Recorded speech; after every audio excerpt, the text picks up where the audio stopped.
សូមជូនរឿងកំឡោះពីរនាក់ចង់បានប្រពន្ធគេ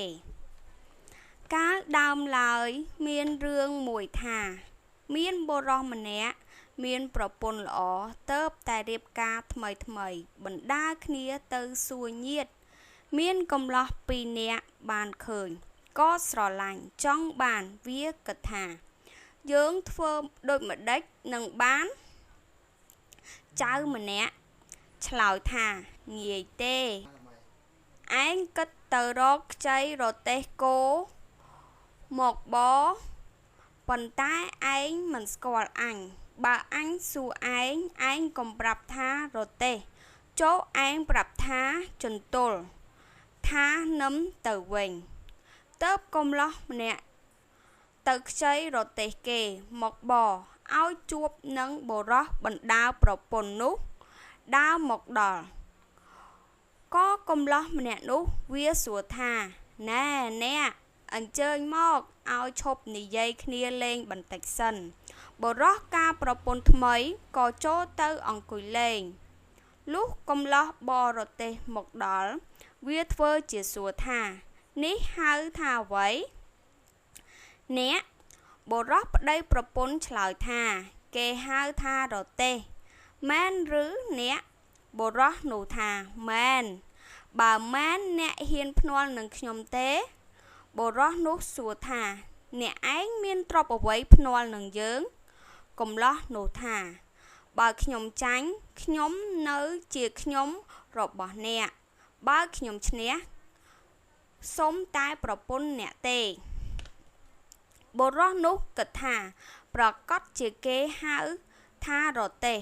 មែននឹងហើយខ្លាចអ្វីក៏ព្រមភ្នាល់នឹងគេទៅទើបកំឡោះដែលឈរសួរទៅអ្នកបរទេះចង្អុលទៅជន្ទល់កំឡោះអ្នកបរទេះប្រាប់ថានេះគេហៅជន្ទល់ចង្អុលសួរទៅនឹមថានេះគេហៅថានឹមនេះគេហៅថាទូកនេះគេហៅថាទ្រាយនេះគេហៅថាប្រែកនេះគេហៅថាកង់នេះគេហៅថាខ្នងកង់នេះគេហៅថាត្រពងដល់ឆ្លើយរួចសពគ្រប់កំឡោះនោះសួរទៅបុរសជាប្តីថាឥឡូវគេមិនហៅរទេះទេបើដូច្នេះតើអ្នកឯងព្រមចាញ់យើងឲ្យប្រពន្ធមកយើងដែរឬទេបុរសជាប្តីនោះមិនព្រមដល់ប្រកែកទៅមិនឈ្នះគេបណ្ដាលយកប្រពន្ធទៅបានបុរសនោះមិនសុខចិត្តទៅប្តឹងចៅក្រមបានឲ្យកោះហៅចៅទាំងពីរនោះមកជំនុំកំឡោះទាំងពីរនាក់នោះវាសោកចៅក្រមកាត់សេចក្តីថាត្រូវចាញ់គេហើយត្រូវឲ្យប្រពន្ធទៅគេហើយបុរសនោះខឹងណាស់ត្បិតគេយកប្រពន្ធទៅបានដើរផងយំផងដើរបន្តិចទៅប្រទះសុភាទន្សាយសួរថាថ្វីបានជាបងយំបុរសនោះ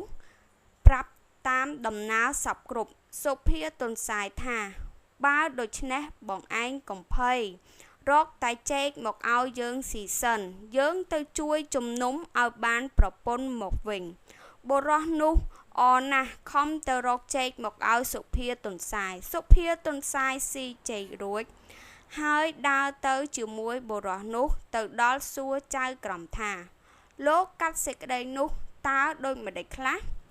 ចៅក្រមឆ្លើយប្រាប់តាមដំណើរសពគ្រប់សុភាទន្សាយថាលោកកាត់សេចក្តីមិនទាន់អស់ទេបើដូច្នេះខ្ញុំសូមកាត់សេចក្តីនេះផងឲ្យសុខចិត្តទាំងពីរខាងសុភាទន្សាយសួរកំឡោះដែលយកប្រពន្ធគេមកនោះថា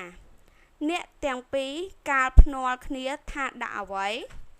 បុរសនោះឆ្លើយថាដាក់ប្រពន្ធសុភាទន្សាយសួរទៅកំឡោះនោះថាត្រង់ណាហៅប្រពន្ធបើអ្នករកឃើញយកទៅចោះបើអ្នករកមិនឃើញទេឲ្យប្រពន្ធទៅគេវិញទៅកំឡោះនោះចាប់ត្រង់ដៃថាដៃ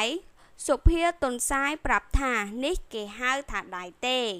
វាចាប់ត្រង់ជើងសុភាទន្សាយថា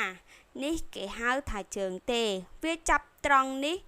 ក៏ថាមិនមែនត្រង់នោះក៏ថាមិនមែនហើយប្រាប់ថារួមទាំងអស់គ្នាទៅទើបគេហៅថាប្រពន្ធឯរទេះក៏ដូចគ្នា